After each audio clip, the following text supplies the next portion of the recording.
ছিন্নপত্রে রবীন্দ্রনাথ লিখছেন, ওই যে মস্ত পৃথিবীটা চুপ করে পড়ে রয়েছে, ওটাকে এমন ভালোবাসি। ওর এই গাছপালা, নদী, মাঠ, কোলাহল, নিস্তব্ধতা, প্রভাত, সন্ধ্যা, সমস্তটা শুদ্ধ দুহাতে আঁকড়ে ধরতে ইচ্ছে করে। মনে হয় পৃথিবীর কাছ থেকে আমরা যেসব ধন পেয়েছি, এমনকি কোনো স্বর্গ থেকে পেতুম।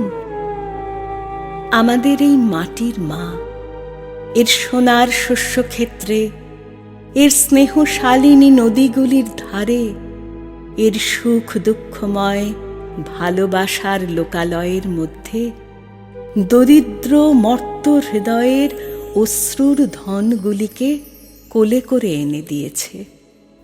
যেন এর মনে আছে, আমি দেবতার মেয়ে, কিন্তু দেবতার ক্ষমতা আমার নেই।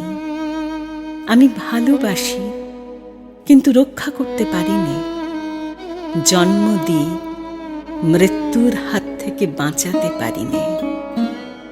এই জন্যে স্বর্গের উপর আড়ি করে আমি আমার দরিদ্র মায়ের ঘর আরো বেশি ভালোবাসি। সার্থক জন্ম আমার,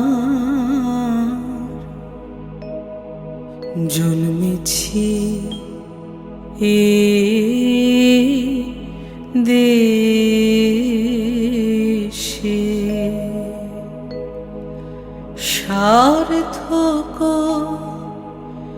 জন্ম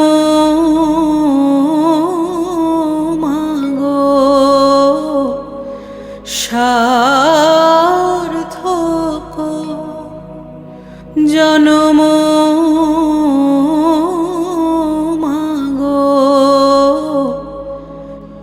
তোমায় ভালোবেসে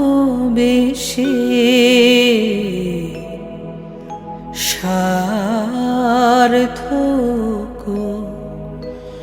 জন্ম আমার, জন্মেছি এ দেশে।